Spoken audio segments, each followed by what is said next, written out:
नमस्कार, तुम्ही पाहताय मराठी मंडळी। सध्या महाराष्ट्राच्या राजकारणात एक नवीन अध्याय लिहिला जातोय।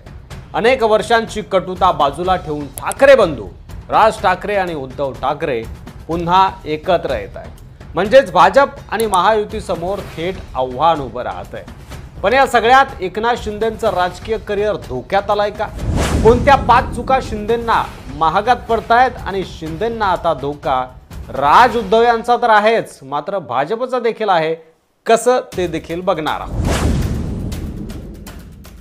शिंदेंनी शिवसेना नाव, धनुष्यबाण आणि चिन्ह जिंकलं, बाळासाहेबांचं नाव वापरलं, पण ठाकरे नावाचा भावनिक वारसा त्यांनी कमी लेखला। उद्धव राज हेच बाळासाहेबांचे खरे वारस आहेत। ही प्रतिमा लोकांच्या मनात पक्की आहे आणि त्यामुळे बाळासाहेबांची शिवसेना म्हणून ब्रँड करण्याचा शिंदेंचा जो प्रयत्न आहे तो फसला आणि आता महापालिकेला तो शिंदेंच्या अंगलट येईल असं दिसतंय। कारण दोन भाऊ एकत्र आल्यावर, ठाकरे एकत्र असल्यावर, बाळासाहेबांचे वारस एकत्र असल्यावर शिंदे कोणत्या तोंडानं सांगणार की मीच खरा वारस आहे आणि माझीच खरी शिवसेना आहे? त्यात राज ठाकरे बोलायला आक्रमक, ते काही सभांमध्ये शिंदेंना सोडणार नाही। शिंदेंनी विधानसभेला दुसरी चूक केली। शिंदेंनी राज ठाकरेंच्या विरोधात माहीममध्ये निवडणुकीत उमेदवार दिला। अमित ठाकरे पराभूत झाले आणि या एका कृतीनं शिंदेंनी राज ठाकरेंशी कायमची दुश्मनी ओढावून घेतली असं म्हणायला हरकत नाही। ज्या राज ठाकरेंनी लोकसभेला महायुतीला पाठिंबा दिला, त्या बदल्यात विधानसभेला महायुतीनं आपल्याला पाठिंबा द्यावा असं मनसेला वाटत होतं, पण शिंदेंनी तर थेट राज ठाकरेंच्या मुलाच्या विरोधातच उमेदवार दिला। पोटचा लेक पहिल्याच निवडणुकीत पराभूत झाला, याचं दुःख कोणत्या बापाला होणार नाही मला सांगा तुम्ही? बोलून दाखवत नसले राज ठाकरे, तरी पण शिंदे व भाजपबद्दल त्यांच्या मनात राग आहे एवढं मात्र निश्चित, आणि म्हणून उद्धव ठाकरेंना राज ठाकरेंनी टाळी दिली आहे। बरोबर। एकनाथ शिंदेंची तिसरी चूक म्हणजे उद्धव ठाकरेंशी संवाद तोडणं। शिंदेंच्या बंडानं फक्त सरकार पडलं नाही, तर शिवसेना नेतृत्वाशी त्यांचा थेट संवादच तुटला। उद्धव ठाकरेंना थेट धोका देऊन 40 आमदार पळवून नेऊन त्यांनी सत्ता मिळवली, पण यामुळे उद्धव ठाकरेंची सहानुभूती जनतेत वाढली। ठाकरे नावाची मुळातच ओळख ही खोलवर रुजलेली आहे, ती शिंदेंनी आणखी मजबूत केली।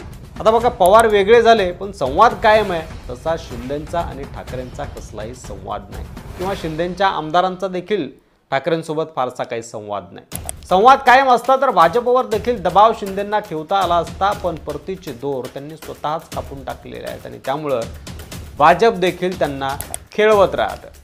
सगळ्याच गोष्टी कुठं मान्य होतात शिंदेच्या, नाहीतर 2.5 वर्ष मुख्यमंत्रीपद मिळालं नसतं।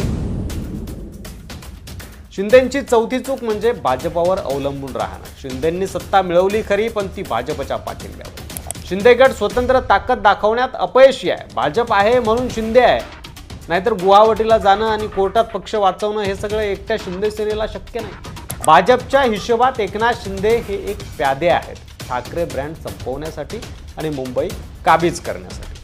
भाजपचं मनापासून शिवसेना म्हणून शिंदेंना पुढे नेण्याचा विचार नाही, हे सत्तेत आल्यावरही स्पष्ट झालेलं आहे आणि त्यामुळं भाजपवर अवलंबून राहणं ही शिंदेंची चौथी चूक आहे।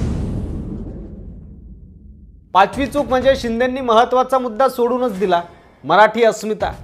हिंदी सक्तीच्या मुद्द्यावर त्यांनी उशिरा प्रतिक्रिया दिली।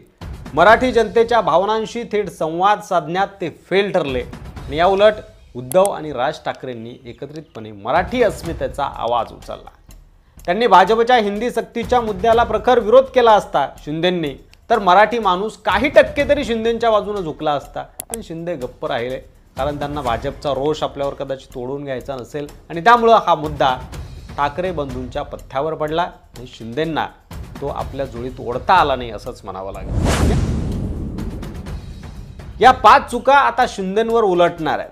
ठाकरे नावाची जी ताकद आहे ती राज उद्धव एकत्र आल्यानंतर अधिक वाढते। शिंदेंचं नेतृत्व म्हणजे भाजपचं बाहुलं ही प्रतिमा मतदारांमध्ये तयार झालेलीच आहे काही प्रमाणामध्ये, आणि त्यामुळं मुंबई महापालिकेच्या निवडणुकीत मराठी मतदार भाजप आणि शिंदे गटापासून दूर जाऊ शकतो आणि ठाकरे कमबॅक करू शकतो।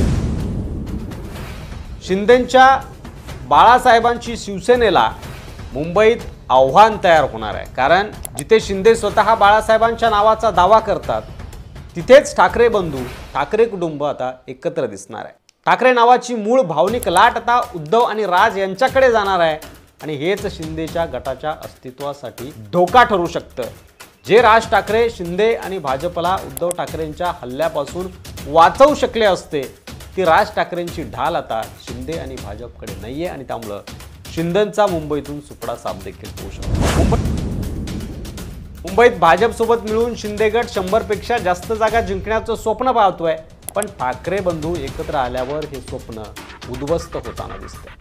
मराठी मतदार पुन्हा शिवसेना आणि मनसेला एकत्र पाहू इच्छितो आणि त्यामुळे शिंदे गटाला 15 ते 20 नगरसेवकांवरच समाधान मानावं लागू शकतं आणि भाजपलाही स्वबळावर बहुमत मिळवणं अवघड होणार आहे अशी शक्यता आहे। उद्धव राज एकत्र आल्यावर बीएमसीसाठी भाजपनं आखलेली स्ट्रॅटर्जी कोलमडू शकते।